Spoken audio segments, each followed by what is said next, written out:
कल के सत्संग में, रात्रि के सत्संग में आप जी ने सुना कि एक बहन जिसका नाम चंद्र प्रभा था, पुण्यात्माओं कल गलती से ये दास चंद्र प्रभा की स्थान पर शशि प्रभा बोल गया,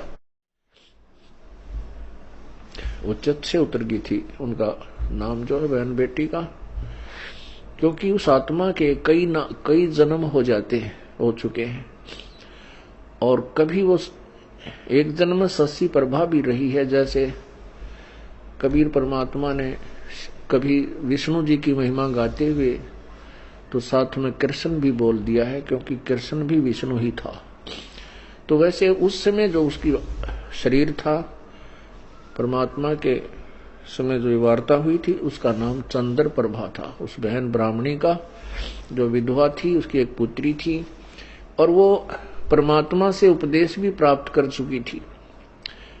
दास आपको बार बार यही समझाने की चेष्टा कर रहा है कि जिस समय परमेश्वर स्वयं आए थे, उस समय अशिक्षित जनता थी, अशिक्षित श्रद्धालु थे और अक्षर ज्ञान प्राप्त केवल एक ही वर्ग किया करता था, जिसे ब्राह्मण कहते थे। यही कारण रहा था कि वो बहन कितनी श्रद्धालु थी, प्रभु को चाहने वाली थी, परंतु उसका जो उद्देश्य था वो बिल्कुल गलत था। उद्देश्य क्या था कि उसने गुरु जी तो बना रखा था कबीर परमेश्वर जी को, उस बहन ने चंद्र प्रभा ने परमेश्वर को, कबीर परमेश्वर जी को गुरु धारण भी कर रखा था और पूजा वही करती थी जो गेसी पेटी, जिनको परमात्मा मना किया करते थे कि पत्थर पूजे हरि मिले तो मैं पूजूं पहाड़, और ताते वो चक्की भली जो पीस खावे संसार। तुम्हारे उस मिट्टी के भगवान थे, पत्थर के भगवान से तो यदि तुम उसके पूजने से परमात्मा प्राप्ति मानते हो तो मैं पहाड़ को पूज दूं जिससे शीघ्र मिले, क्योंकि वो बड़ा पत्थर है। और तुम्हारे उस मिट्टी के भगवान से अच्छी तो वो पत्थर के भगवान से अच्छी तो वो पत्थर के पार्ट युक्त चक्की, जो हाथ से आटा पीसने की चक्की होती थी। कहते वो चक्की अच्छी जिससे कम से कम आटा तो पीस देता, वो पत्थर। परमात्मा यही ज्ञान रह कर दिया करते थे कि मंदिर के अंदर प्रभु नहीं है, मंदिर में केवल प्रभु का चित्र है। प्रभु से काम बनेगा, प्रभु से लाभ होगा, चित्र से नहीं। जैसे सेब का चित्र पत्थर का बनाकर रख ले मूर्ति, और बहुत खूबसूरत और बिल्कुल जो कि तो मिलती जुलती होती है, और उस सेब की मूर्ति की ही पूजा करते रहें, उसी को उठाकर रखते रहें, बार बार उसकी जो है ना धूप दीप करते रहें, नहीं, वो सेब की पत्थर की मूर्ति खाने योग्य नहीं है। वह सेब ढूंढना पड़ेगा, वो सेब लेना पड़ेगा। सेब प्राप्त कैसे होगा? उसके लिए पहले मजदूरी करनी होगी, मजदूरी करके 2 पैसे जेब में डालने होंगे, रुपए। उन रुपयों के, उस धन के प्रतिफल में हम उस सेब को खा सकेंगे, उसका आनंद ले सकेंगे। ऐसे ही हम परमात्मा के प्राप्ति रूपी सत्य साधना रूपी मजदूरी करेंगे। इस भक्ति के धन से हम परमात्मा को प्राप्त करेंगे, उस मूर्ति की पूजा करने से नहीं। अब वो बहन चंद्र प्रभा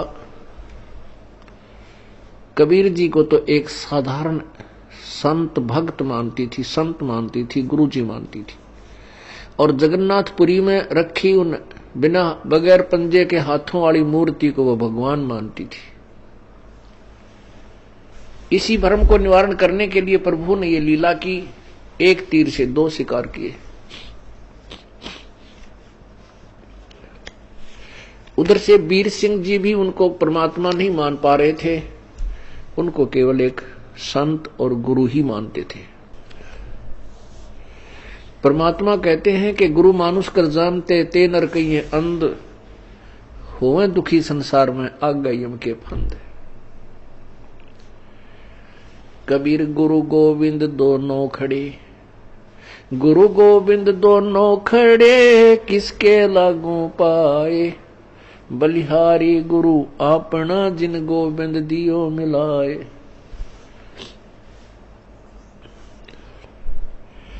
कबीर हरि के रूठता, गुरु की शरण में जावे, कहें कबीर गुरु रूठ गए तो हरि ना होत सहाय। पुण्यात्मा, हमने गुरु जी को परमात्मा मानना पड़ेगा। उस समय तो परमात्मा स्वयं आए थे, लेकिन वो भूमिका गुरु की ही कर रहे थे, एक संत की कर रहे थे। और उस समय परमात्मा स्वयं आए हुए थे तो भी ज्ञानहीन व्यक्ति, श्रद्धालु, अनुयायी, तो भी उनको एक सिंपल मैन मानते थे, एक भक्त गुरु संत ही मानते थे। क्योंकि ऐसे शिक्षित व्यक्ति जो होते हैं वो ज्ञान के तह तक नहीं पहुंच पाते।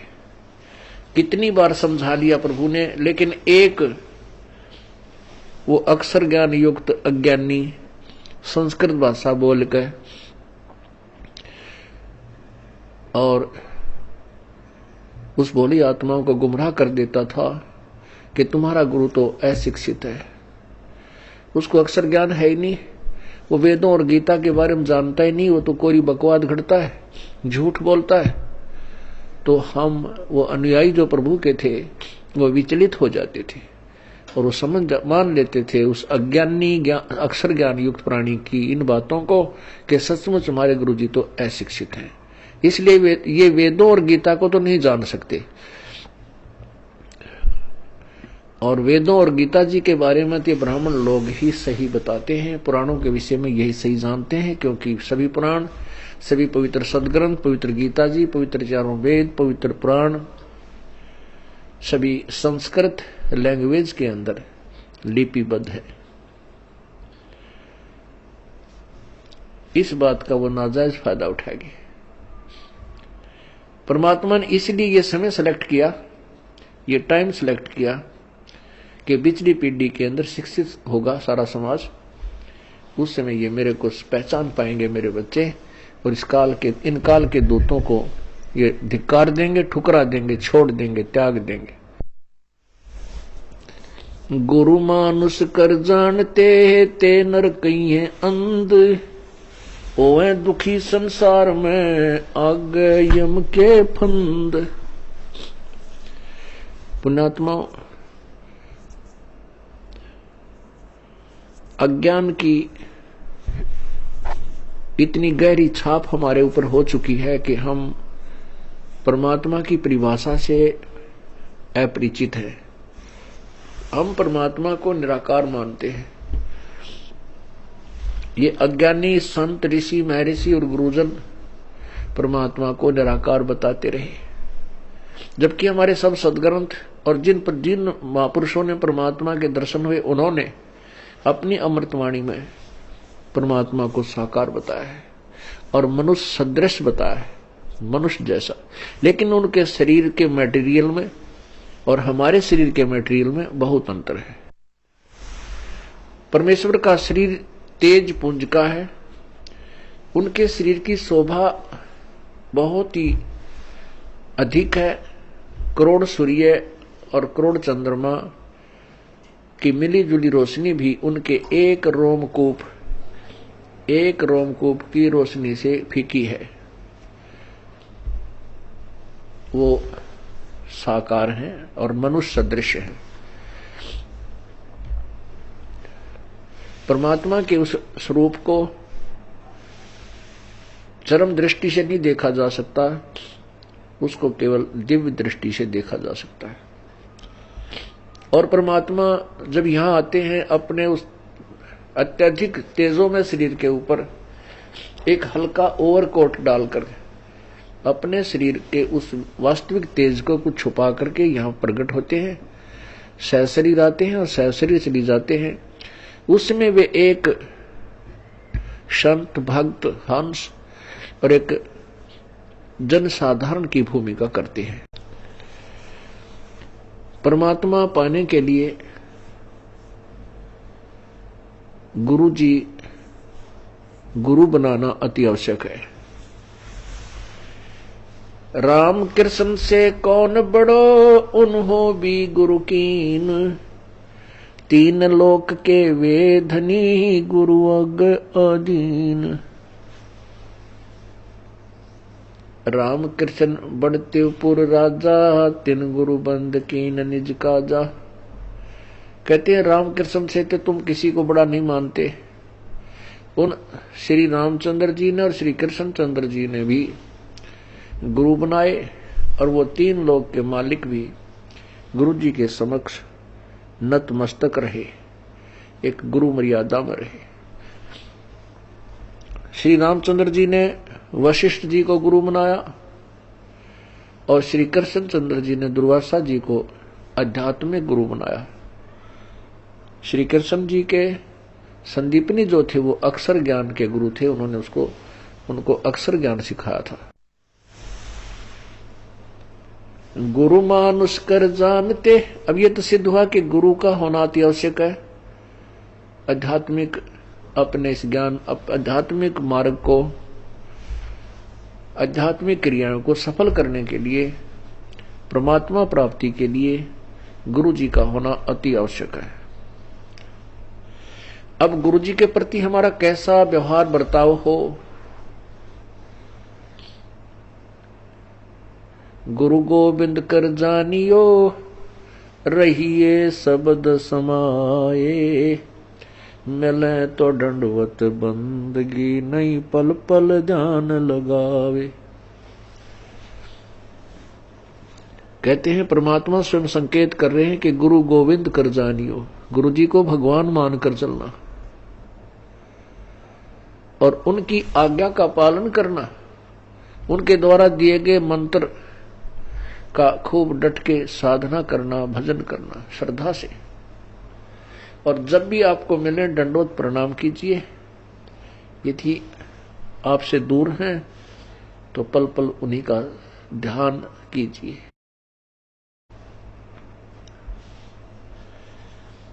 परमात्मा को पाने के लिए हमने वो प्रत्येक प्रयत्न करना पड़ेगा जो प्रभु पाने में सहयोगी है।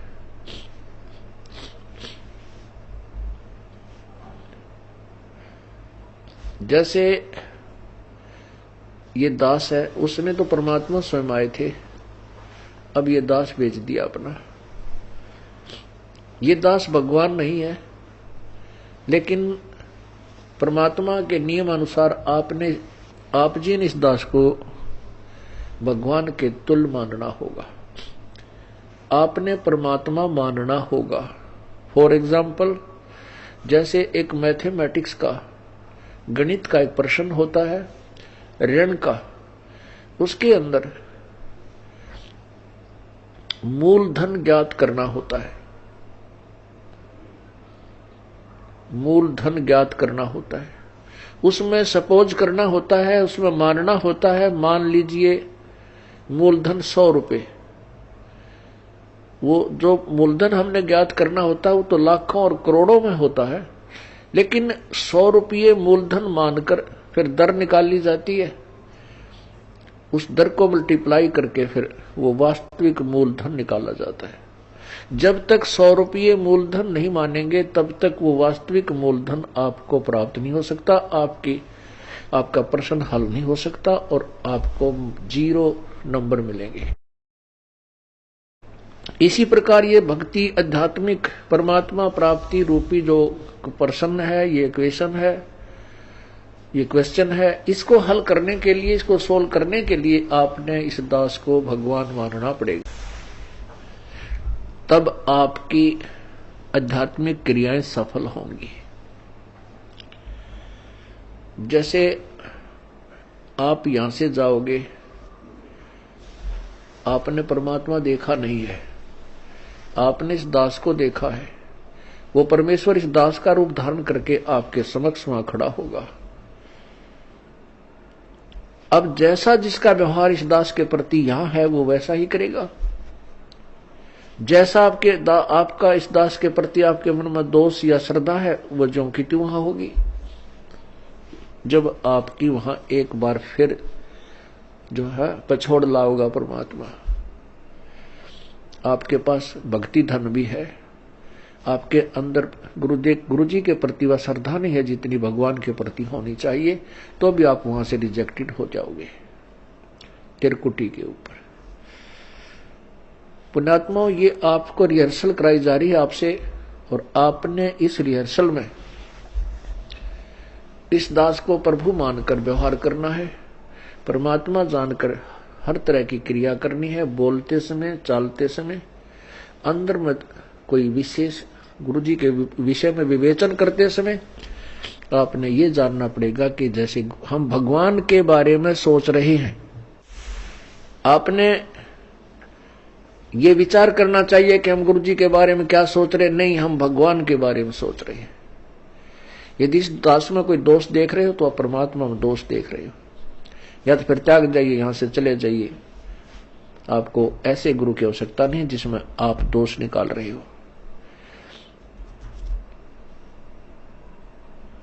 हम इसी प्रकार परमात्मा को प्राप्त कर सकते हैं। गुरु मानुष कर जानते ते नर कहिए अंधे, ओवे दुखी संसार में आग काल के फंद। गुरु जी के प्रति आपकी कैसी श्रद्धा हो।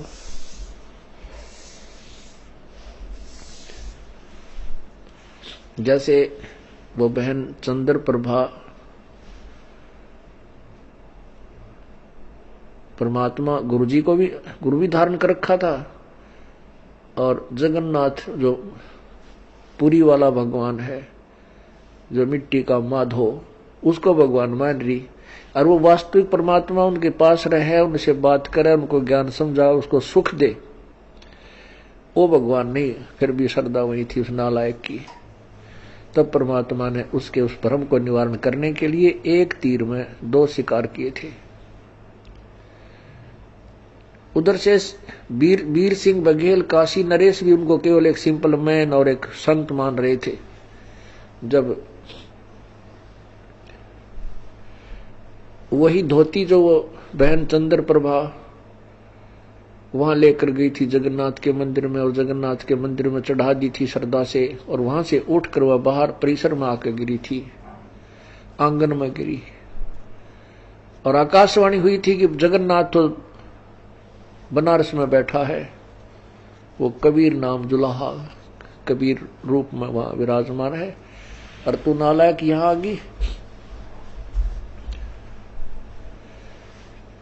ये धोती उसने आपसे मंगाई थी, आपने वहां चढ़ानी थी।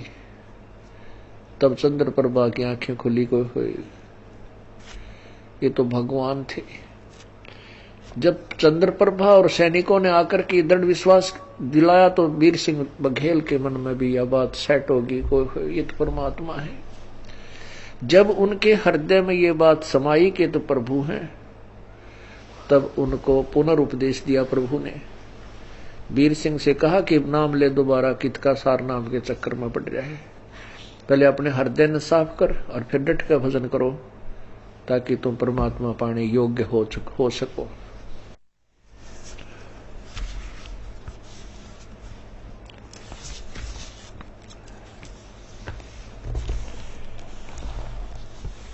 गुरु जी के प्रति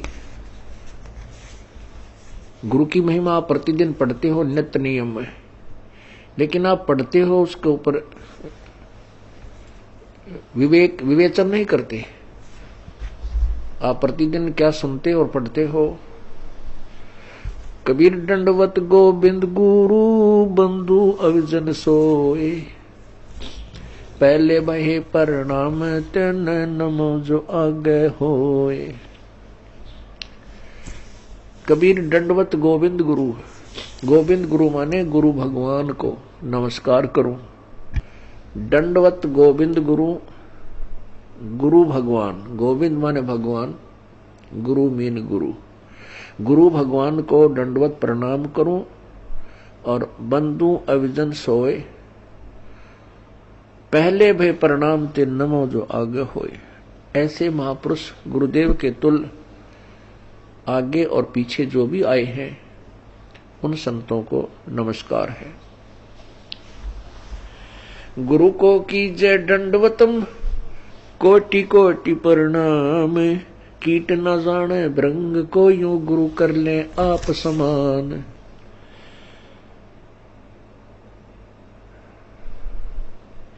गुरु गोविंद कर जानियो, रहियो शब्द समाए, मिले तो दंडवत बंदगी, नहीं पल पल ध्यान लगावे।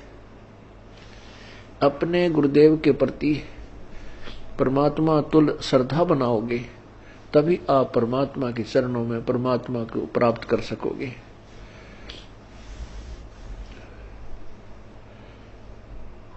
गुरुदेव में कैसे आपकी श्रद्धा बनी वह बताया है कि सामने आए तो दंडवत प्रणाम हो, और नहीं तो फिर उन्हीं का ध्यान, उन्हीं के द्वारा दिए गए मंत्र पर विवेचन, उसका सिमरण, और रह रह कर आपके हृदय ये आत्मा ये पुकार करेगी, तड़फेगी को हो ऐसा निर्मल ज्ञान है भगवान कहाँ थे, अगर गुरु जी ना मिलते तो हमारी क्या दुर्गति होती। इस तरह की विवेचन जो करना है ये भी गुरुदेव का ध्यान है।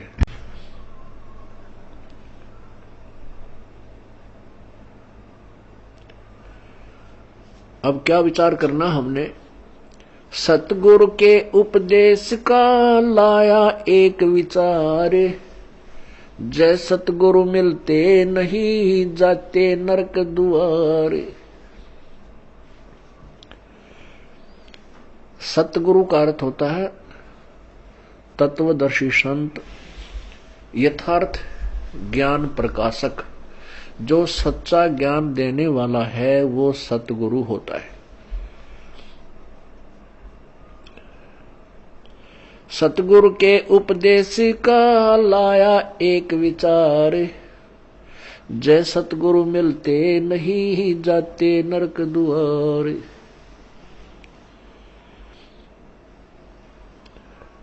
यम द्वार में दूत सब करते खेचातान, उन तक कभू ना छूटेता फिर फिरता चारों खानी। कबीर चार खानी में भरमता कभो न लगता पार, सो फेरा सब मिट गया मेरे सतगुरु के उपकार। होय होय, कितनी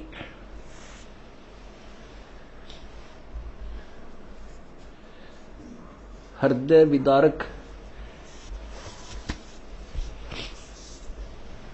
वाणी परमेश्वर ने बोली है कि सतगुरु माने पूरे संत से और प्रॉपर वे ऑफ वर्शिप, यथार्थ परमात्मा की भक्ति हमें प्राप्त हुई तो हमारा कितना दुख निवारण हुआ। यदि सतगुरु ना मिलते और नकली गुरुओं के साथ हम लगे रहते, लोक वेद के आधार पर भक्ति करते रहते, तो क्या होता कि हम नरक में डाले जाते। वहां पर यम के दूत हमें खूब सताते। कैसे सताते हैं यम के दूत? जैसे किसी को कोड लगा हुआ हो और उसको फिर ये किसी के जख्म हो गए हो, फुंसी हो जाए, उनमें मवाद हो, ये मक्खियां कितना परेशान किया करती हैं। ऐसे यम के दूत नरक के अंदर इन प्राणियों को परेशान करते हैं। इनके शरीर पर ऐसा उस पाप के कारण ऐसी व्यवस्था बन जाती है सूक्ष्म शरीर में, और जिसमें यहां से लेकर के यम के दूत चलते हैं भक्तिहीन प्राणी को, और जो भक्ति कर रहा है लेकिन शास्त्र विरुद्ध कर रहा है उस प्राणी को, तो वहां नरक में डालने के लिए झुंड के झुंड को, पूरे समुदाय को लठ मार मार कर ले जाए। जैसे किसी पशु को फाटक में रोकते हैं और वो उसमें जाने से आनाकानी करता है, वापस भागता है, तो उस पशु को लठ मार मार कर और फाटक में बंद कर देते। ऐसे ही यम के दूत लंबे लंबे भाले लेकर हाथों में गदा लेकर के इनको कूटते हुए और उस नरक के अंदर ठोक देते। ये वापस भागते हैं क्योंकि आगे इतना बुरा हाल, इतना गंदा स्थान, और जो पहले के प्राणी वहां डाल रखे हैं वो बुरी तरह चिल्ला रहे होते हैं। अब उनको देख करके ये वापस भागने की चेष्टा करते हैं और पीछे तो फिर वो यम के दूत कुटे। वहां उनकी जो रिहर्सल होती है वह खेचा ताण, उस खेचा ताण की बिरान मट्टी, वो दुख, और फिर नरक के अंदर कष्ट। उसके बाद क्या होता कि 84 लाख योनियों में कभी कुत्ते बनते, कभी गधे बनते, सुअर बनते, और गंदी नाली के कीड़े बनते। वो सब सारा का सारा कष्ट परमेश्वर के इस सत्य नाम से, पूरे संत के ज्ञान से और उनके द्वारा बताई गई भक्ति विधि से सब आप बाईपास निकल गए।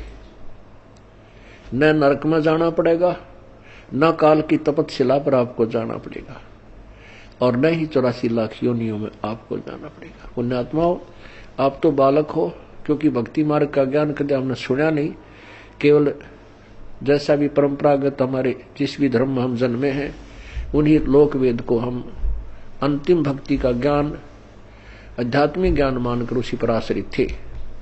वो तो कैखा भी नहीं थी भक्ति का, आध्यात्मिक ज्ञान का वो कैखा भी नहीं प्राप्त था हमारे को। अब ये विस्तार से एक पूर्ण इतिहास आपके समक्ष प्रभु दत्त पेश किया जा रहा है। अब जिससे सतगुरु के उपदेश यानी ज्ञान और मंत्र भक्ति से इतना ढेर सारा कष्ट हमारा टल गया हो, तो उस गुरु जी के बारे में क्या बताते हैं। कबीर चार खानी में भरमता, कभो न लगता पार, सो फेरा सब मिट गया सतगुरु के उपकार।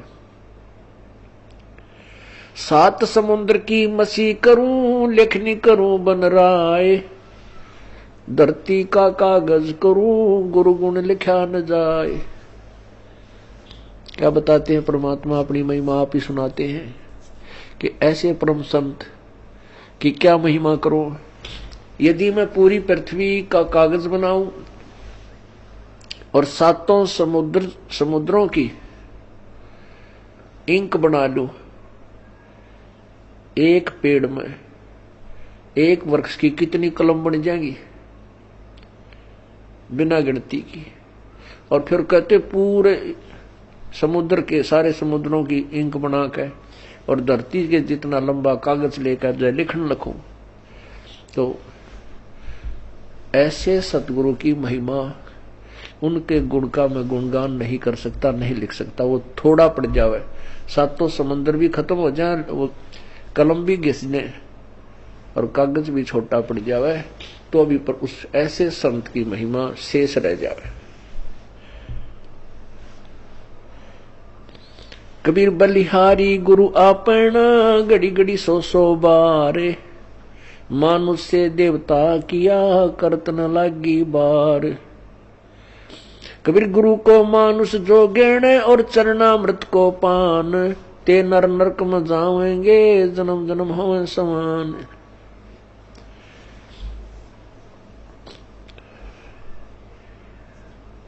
कहते हैं अपने सतगुरु के ऊपर मैं बलिहारी हूं, घड़ी घड़ी 100 बार उनके द्वारा दिए गए ये अनमोल ज्ञान रह रहकर उमंग के साथ याद किया जाता है, और ऐसे संत के प्रति एक विशेष श्रद्धा बनती चली जाती है। बलिहारी गुरु आपना, घड़ी घड़ी 100 बार, मानुष से देवता किया करत न लाई वार। हम मनुष्य का शरीर अवश्य रखते थे, लेकिन कर्म मनुष्य के हमारे नहीं थे। मनुष्य के कर्म अब प्रारंभ हुए हैं, बुराइयों से दूर होना और परमात्मा का यथार्थ भक्ति मार्ग ग्रहण करना। किसी को लूटना नहीं, चोरी नहीं करना, मिलावट नहीं करना, रिश्वत नहीं लेना, किसी की आत्मा नहीं दुखाना, क्योंकि आत्मा हम वैसे नहीं दुखाने से बंद हो सकते। हम मिलावट करने से या रिश्वत लेना वैसे नहीं छोड़ सकते जब तक हमें इसके होने वाले दुष्प्रभाव का ज्ञान ना हो। जैसे विष से हम क्यों डरते हैं? क्योंकि उससे होने वाले दुष्प्रभाव से हम पूर्ण परिचित हैं। और नादान बालक उसी बोतल में जिसमें विष रखा हो मुंह का लगा कर पी ले और जान मृत्यु को प्राप्त हो जाए, जान से हाथ धो बैठे। ऐसे ही जो बुराइयां करते हैं वो अपना जीवन बर्बाद कर रहे हैं। जिसमें हम तत्व ज्ञान के कारण ये पूर्ण ज्ञान हो जाएगा कि जो हम कर्म करते थे वो विष खा रहे थे, तो हम अब पुनः विष नहीं खा सकते। इसलिए परमात्मा अपनी महिमा भी बताते हैं कि गुरु मानुष से देवता किया और करत न लागी वार।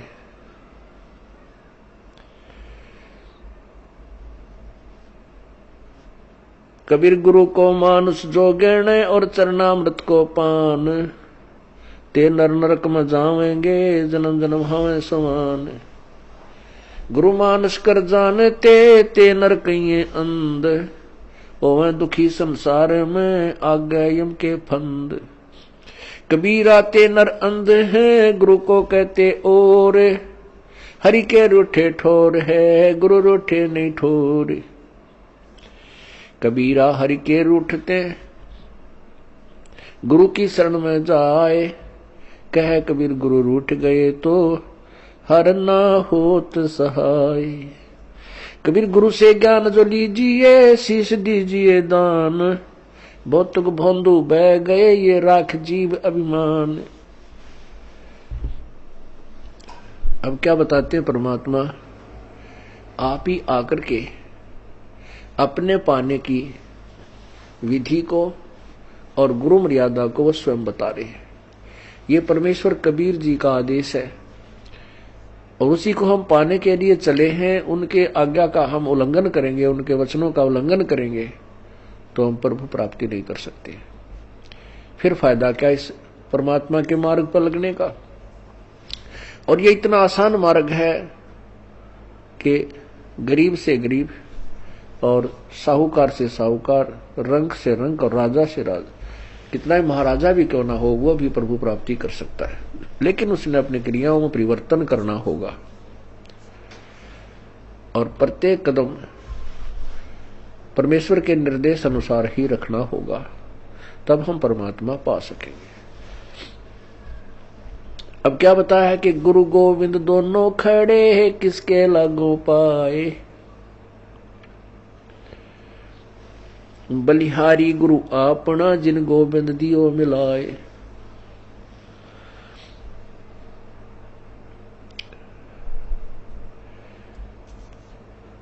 कबीर गुरु के रूठ त्या हरि की, कबीर हरि के रूठ त्या गुरु की शरण में जावे, कहे कबीर गुरु रूठ गए तो हर ना होत सहाय।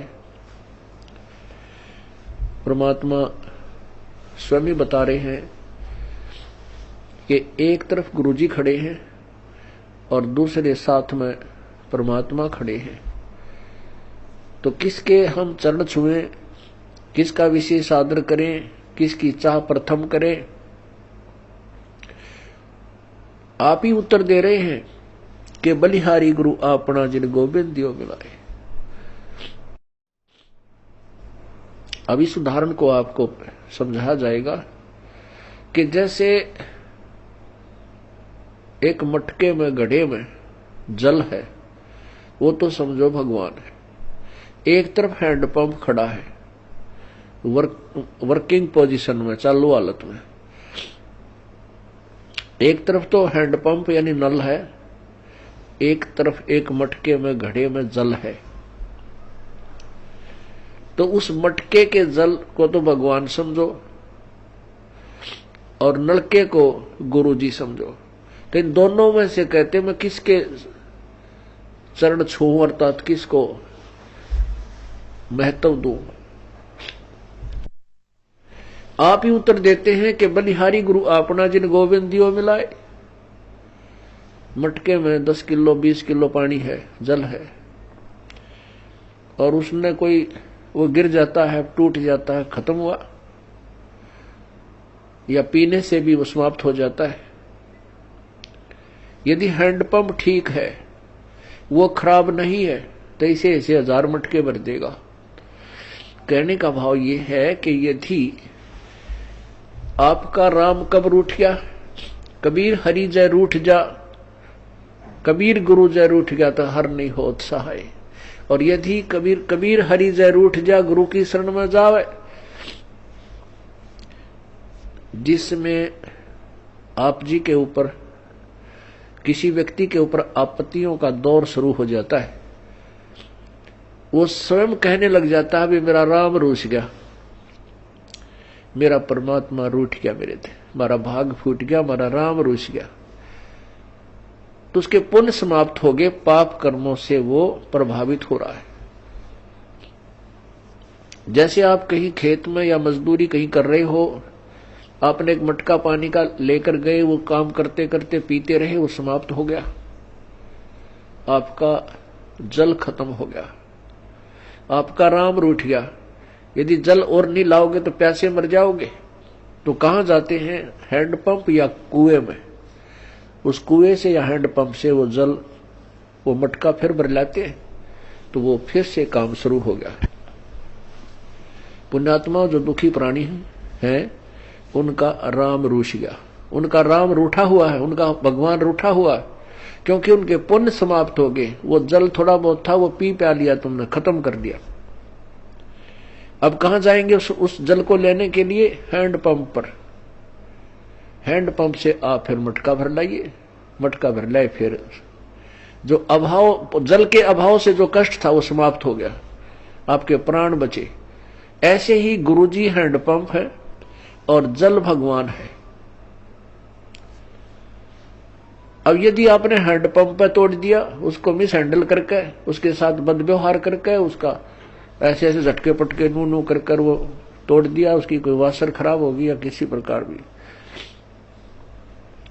तो जल आना बंद हो गया।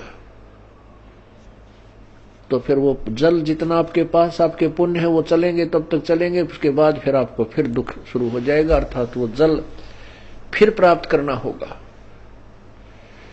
आपका। यदि आपने कहते हैं आपका गुरु रूठ गया, आपका हैंडपंप खराब हो गया, तो जल नहीं, हर नहीं करे सहाय, हर नहीं होत सहाय। वो जल तो रहा नहीं, क्योंकि हैंडपंप उसका स्रोत था। कबीर हरि के रूठते गुरु की शरण में जाए, कहे कबीर गुरु रूठ गे तो हर ना होत सहाय। परमात्मा आगे क्या बता रहे हैं? गुरु से ज्ञान जो लीजिए, शीश दीजिए दान। गुरु जी से आप उपदेश नाम मंत्र ले रहे हो, तो अपना शीश समर्पण कर दीजिए। शीश सौंप देने का तात्पर्य है कि गुरु जी के प्रत्येक आज्ञा का पालन कीजिए। बहुत तक भोंदू बह गए भाई, राख जीव अभिमान। बहुत तक भोंदू बह गए अपने मन में अभिमान बना के गुरु जी के समक्ष, तो वो जीव पार नहीं हो सकते।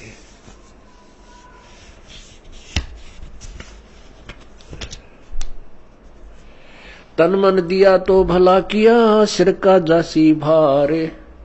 जो कबहू के मैं दिया, भाई बहुत सहे सिर मारे। अब जैसे कोई पुण्यात्मा है, कोई सेवा कर रहे हैं, कोई दान कर रहे हैं, और कोई भक्ति कर रहे हैं, सुमन करते हैं, देखा भाई अर्श में माला रखता हाथ में, भाई वाह कमाल है। पुण्यात्मा, ये वाह शब्द है ना, ये केवल परमात्मा के लिए ही हो सकता है, जीव के लिए नहीं होना चाहिए। जैसे वाहेगुरु, वाहेगुरु का शब्द नानक साहब जी ने परमात्मा के लिए बोला था। वाह का पात्र केवल एक ही है। यदि हम दूसरे की वाह करते हैं और उसके में वाह समा रही है, उसको वाह से वो फूलने लग गया है, उसका विनाश होना प्रारंभ हो चुका है। उस श्रद्धालु का यदि कोई दान करता है और उस दान का उसी को फल मिल रहा है, और दूसरे उसकी दान किए हुए दान को से उसी की प्रशंसा करते हैं, तो ज्ञानहीन प्राणी होता है, उस प्रशंसा का पात्र बनकर वो अभिमान करने लग जाता है। बट नेचुरल है, जिसको ज्ञान नहीं है अवश्य होगा। कोई सेवा अच्छी करता है, शारीरिक सेवा करता है दूसरे ने, वाह भाई या बहन या भाई, ये तो भाई दिन रात इसने सेवा में अपना शरीर गाल रखे है, तो कुछ दिनों में उसके अंदर भी यह बीमारी होएगी और वो उसके नाश का कारण बनता है। कोई सेवा करता है तो अपने लिए कर रहा है, हम उसकी प्रशंसा करते हैं, उसके तरफ आकर्षित होते हैं, तो महाराज जैसा बुद्धू नहीं, वो भक्त नहीं है, उसको ज्ञान नहीं है।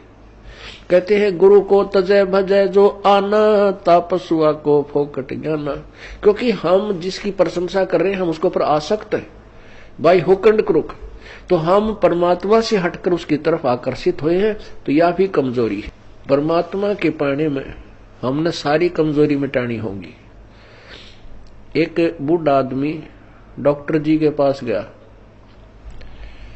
और बूढ़ा बुजुर्ग कति अस्थि पिंजर शेष था, पतल आड़ दिखे, नारी नारी अस्थि दिखे। अब डॉक्टर जी ने देख लिया भाई ये तो बीमारी क्या है कि कमजोर आदमी है, कति शारीरिक वीकनेस घनी है इसमें। तो बूढ़े आदमी ने उस वृद्ध ने कहा डॉक्टर जी मैं कुछ देर चलता हूं ना मेरा दम फूलने लग जाता है, सांस चढ़ जाए। डॉक्टर बोला भाई महाराज बुजुर्ग कमजोरी है आपको, आपका शरीर कमजोर हो गया। फिर कहता है गुरु डॉक्टर जी मैं खड़ा होता हूं चक्कर आवे हैं। डॉक्टर बोला बूढ़ा कमजोरी है।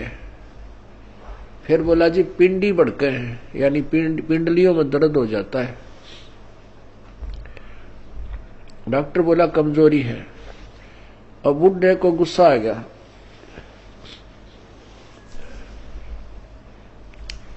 और बूढ़ा बोला तू डॉक्टर है गम चक्कर, एक के बाद जाना है कमजोरी है कमजोरी है, कि मैं और भी जाना है और भी बताओगा। खूब क्रोधित हो गया। वो डॉक्टर बोला बूढ़े या भी कमजोरी है, क्योंकि कमजोर आदमी ने गुस्सा गणाया करे। तो पुण्यात्माओं ये हमारे अंदर जो कमजोरियां हैं ये हमने सारी हटानी पड़ेंगी, तब हम परमात्मा पा सकते हैं। ना तो ठीक है जिस आप कर रहे हो ऐसा फल मिल जाएगा, और आने वाले जन्मों में आप राजा बन सकते हो, देव बन सकते हो, महादेव बन सकते हो, ब्रह्मा विष्णु महेश बन सकते हो, क्योंकि आपके अंदर इतनी कमाई बन जाएगी। और उसके बाद फिर आप गधे बन सकते हो और कुत्ते बन सकते हो। तो हमने या जन्म मरण का दीर्घ रोग कटवाना पड़ेगा। अब समय आ गया है, उसकी औषधि का जो है खोज होगी है। जैसे पहले टीबी की कोई इलाज नहीं था, इसलिए इसको अक्षय रोग कहते थे। अक्षय माने नाश करने वाला, खत्म कर दे। अब टीबी कोई विशेष रोग नहीं रहा अगर समय पर उपचार करा दिया जाए तो इसी प्रकार अब इस जन्म मृत्यु रूपी अक्षय रोग की अब औषधि प्राप्त होगी हमें। थी तो पहले ही, लेकिन इसकी खोज करने वाला नहीं था। अब परमात्मा ने मेरे बख्शिश दास के ऊपर अपनी वो अनमोल जड़ी सरजीवन बूटी दे दी, इस सार नाम रूपी, और वो उससे ये जन्म मरण रूपी दीर्घ रोग आपका कटेगा। तो उस औषधि उपचार में आपने जो परहेज रखने हैं वो आपके नियम हैं, इनका भी पालन आपको आजीवन करना होगा, तभी आप इस रोग से मुक्त हो पाओगे। अब जैसे हम एक दूसरे पर आसक्त होते हैं, जो बड़ा अच्छा पाठ पढ़ता है, इसकी बड़ी अच्छी प्यारी बोली है, अरे पाठ भगवान की वाणी है, परमात्मा ने वाणी लिखी है, और वही वाणी आपको पढ़ के सुना दे, और या कोई गा के सुना दे, मीठी आवाज में सुना दे, बाकी आवाज में सुना दे, उस पर अमल हो। अब जैसे कोई शराब पिए पड़ा था और दूसरा व्यक्ति जाके कहने लगा कि भाई तुम्हारा चोरी होगी। वो शराबी कहता है चोरी होगी? अच्छा चोरी होगी, फिर बता क्या हो गया? चोरी हो गया। अब वो कोई कहे, उस शराबी नो कहे तेरी आवाज अच्छी नहीं, कोई गाने वाला आवे उसको बुलाओ, और वो नौका, क्योंकि वो शराबी होगा, फिर दूसरा शराबी कहता है आपका चोरी हो गई। वो चोर भी नौका, और जिसका चोरी हो रही वो नौका चोरी हो गई। अरे नालायक को। फिर वो नौका कहता हाँ ये बहुत बढ़िया बोल रहा है, इसकी आवाज बहुत प्यारी है, चोरी हो गई। और उसने नौका जाकर सिंपल वे में, भाई तुम्हारा घर में चोरी होगी और बहुत नुकसान हो गया है। यदि वो होश में है, शराब नहीं पी रखी, तुरंत कलेजा पकड़ेगा, भाई कितना नुकसान हो गया, तुरंत घर को चल पड़ेगा। यदि उसने भांग पी रखी है तो फिर नो कहेगा भाई इसकी आवाज बहुत अच्छी लगी, जो गा के सुना रहा, चोरी हो गई। आप भी क्यों भांग के नशे में, अरे साहब वो मूर्ख जो उसने गा के सुना रहा, चोरी हो गई। तो पुण्यात्मा आपको बार बार कहा रहा, परमात्मा की वाणी है। क्या बताते हैं भगवान बार बार, इसने गा के कह दे चाहे वैसे कह दे, जो जिनकी भांग का नशा उतर गया वो तुरंत सचेत हो जाएंगे और उस मार्ग पर चल पड़ेंगे। क्या मन तू बस रे चल रे सुख के सागर, जहां शब्द सिंधु रत्नागर। अब चैत इसने नू गा के सुना दे, अर्थ सिंपल वे में कह दे, मन तू चल रे सुख के सागर, जहां शब्द सिंधु रत्नागर। कोट जन्म तेरे भरमत हो गए, कुछ ना हाथ लग्या रे, कुकर सुकर खरबा बोरे कौआ हंस उगारे। कोटि जन्म तू राजा की ना मिटी न मन की आशा, और भिक्षुकों का धर धर घूमया, ये मिला न निर्गुण रासा। इंद्र कुबेर ईश की पदवी, ब्रह्मा वर्ण धर्मराया, विष्णुनाथ के लोक को जाके फिर भी उल्टा आया। असंग जन्म तन मरत्या हो गए, जीवित क्यों नाम रह रे, द्वादश मध्य मैल मठ बोरे बोरना दे धरे रे। दोजक भस्त सभी ते देखे, राजपाट के रसिया, और तीन लोक से तरपत नाई, ये मन भोगी खसिया। सतगुरु मिले तो इच्छा मेटे, पदमल पदे समाना, चल हंसा उस लोक पठाऊं जो आज अमर स्थाना। चार मुक्ति जहां चंपी करती माया, होरी दासी, दास गरीब अभय पद पर से मिले राम अविनाशी। अब इस वाणी ने चाहे तो कोई गा के सुना दो, और चाहे भाई इसने वैसे सिंपल वे में कह दे। जब तक हम इस अनमोल वचन को, जो प्रभु दत्त है, परमात्मा का दिया हुआ है, इसको हृदय में धार कर इसके अनुसार नहीं करेंगे, तो ना तो इसके गाने तो फायदा, ना इसके वैसे कहन सुनने तो फायदा। इससे लाभ होगा जब हम इसके परमात्मा की वाणी पर अमल करेंगे और तुरंत उसका अनुसरण करके अपना मोक्ष प्राप्त करने का तरीका ढूंढेंगे। तो जैसे हम किसी और पर किसी भी पॉइंट से आसक्त होते हैं तो हम कमजोरी में हैं और हम पार नहीं हो सकते हैं। क्या बताते हैं, गुरु से अधिक ना कोई ठहराई, मोक्ष पंथ नहीं गुरु बिन पाई। राम कृष्ण बढ़ती उपुर राजा, तिन गुरु बंद की न निज काजा। गेही भक्ति सतगुरु की करही, आदि नाम निज हृदय धरही। गुरु चरणन में ध्यान लगावे, अंत कपट गुरु से ना लावे। गुरु सेवा में फल सर्वस आवे, गुरु विमुख नर पार न पावे। गुरु सेवा में फल सर्वस आवे, गुरु विमुख नर पार न पावे। गुरु वचन निश्चय कर माने, पूरे गुरु की सेवा ठाने। गुरु जी का आदेश अवश्य माने और गुरु भी पूरा हो, पूरे गुरु की पूजा करे, पूरे गुरु के आधार से साधना करे। गुरु की शरणा लीजय भाई, तात जीव नरक नहीं जाई। गुरु कृपा कटे यम फांसी, विलम न हो मिले अविनाशी। गुरु बिन काहू न पाया ज्ञान, जो थोथा बोछड़े मूड किसाना। तीर्थ व्रत और सब पूजा, गुरु बिन दाता और न दूजा। नौनाथ 84 सिद्धा, गुरु के चरण सेवै गोविंदा। गुरु बिन प्रेत जन्म सब पावे, वर्ष सहस्र गर्भ सुरहावे। गुरु बिन दान पुण्य जो करही, मिथ्या होवे कबू ना फल ही। गुरु बिन भरम न छूटे भाई, ही कोट उपाय करो चतुराई। गुरु के मिले कटे दुख पापा, जन्म जन्म के मिटे संतापा। गुरु के चरण सदा चित दीजय, जीवन जन्म सफल कर लीजय। गुरु भगता मम आत्म होई, वाके हृदय रहूं समोई। अब भगवान क्या बताते हैं दूसरा तरीका, कि जो गुरु का भक्त है, मेरे उस संत का भक्त है, अनुयायी है, श्रद्धालु है, सच्चे दिल से साधना कर रहा है, प्रत्येक आज्ञा का पालन करता है, तो कहते हैं उस मेरे वाले मेरे भेजे गए हंस संत के का जो भक्त है वो मेरी आत्मा है, वो मेरा सच्चा यानी प्यारी आत्मा है, और उसके हृदय में मैं समाया रहता हूं।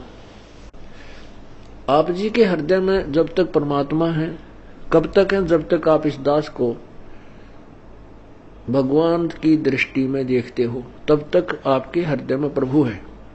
और जब आपके मन में कोई दोष उत्पन्न होने लग जाता है तो काल प्रवेश कर जाता है, प्रभु हट जाता है। क्या कहते हैं भगवान? गुरु भक्ता मम आत्म होई, वाके हृदय रहूं समोई। गुरु का भक्त मेरी आत्मा हो है, और उसके हृदय में मैं समाया रहता हूं, अर्थात मेरी ही उपस्थिति बनी रहती है।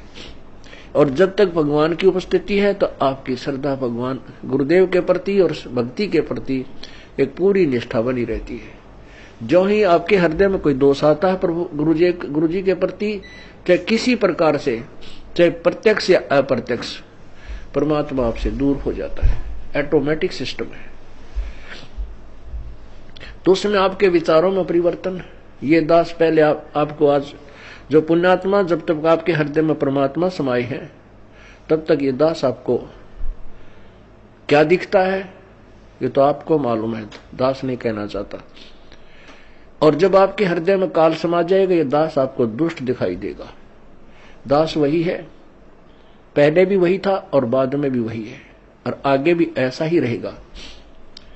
आपने अपना ही शीशा, जैसे हम दर्पण में मुंह देखते हैं, फेस देखते हैं शीशे में, अगर वो शीशा खराब है, तीसरा बूंदा मुंह दिखाओगा, बांगा बांगा। कई बार ना कोई कार खड़ी हो और उसके पास से निकला तो अपना शरीर उस कार के शीशे में नो दिखा रहा, इतना बड़ा पेट सार ठगना है, नो तीसरा बूंदा देखने भी जी ना करे। तो ऐसे ही जैसे कोई शीशा खराब है, उसमें मुंह देखे सा बूंदा दिखे, को मोटा मोटा कति मर रहा टेढ़ा मेढ़ा, और बढ़िया दर्पण है तो जो का तू दिखाता है। तो पुण्यात्मा, जब तक आपका अंतःकरण हृदय रूपी मिरर बिल्कुल स्वच्छ है, साफ है, तो ये दास आपको कति भगवान दिखाई देगा। जब आपका अंतःकरण किसी दुष्ट ने या आपके अभिमान ने बर्बाद कर दिया तो ये दास आपको बूंदा दिखेगा। जैसे आपका फेस जैसा है वो तो आपका स्पष्ट दर्पण ही दिखा सकता है, यदि दर्पण ही खराब है तो आपके ही चेहरे में कितने दोष दिखा देगा। अब जैसे ये क्रोथा कांड हुआ, इसके पीछे बहुत ही भयंकर षड्यंत्र था। उन लोगों की पोल खुल गई जो धर्म की आड़ में दुनिया को भ्रमित किए बैठे थे, उनके ज्ञान की पोल खोल दी और वो कति चौड़ चपट हो गए। अब उनको भय हो गया कि तुम्हारे अनुयायी तुमसे भागेंगे और तुम्हारे पास कोई जवाब नहीं, दुनिया तुम्हें थूकेगी। तो उन्होंने ऐसे झूठ झाट बोल कर राजा और प्रजा को भ्रमित करके इस दास के प्रति ना जाने के तूफान झूठ बोल दिए। तो उन अज्ञानियों के द्वारा फेंके गए गंध से जिनका अंतःकरण रूपी दर्पण खराब हो गया, उनको ये दास बुरा लगने लगा, अनुयायियों को। और जिनके उनके द्वारा फेंके गए गंध का जिसके अंतःकरण रूपी दर्पण पर कोई असर नहीं हुआ, ये दास उनको जो का तो वही दिखाई दे रहा था। तो यहां परमात्मा हमें यही बताना चाहते हैं, गुरु भक्ता मम आत्म होई, वाके हृदय रहूं समोई। कि गुरु का जो भक्त है वो मेरी आत्मा है और उसके हृदय में मैं रहूंगा। और यदि किसी भी कारण से आपके हृदय में दोष आ जाता है तो प्रभु वहां से हट जाते हैं, और काल भगवान तो तैयार है, वो तो फिर तुरंत आकर के कुर्सी संभाल लेता।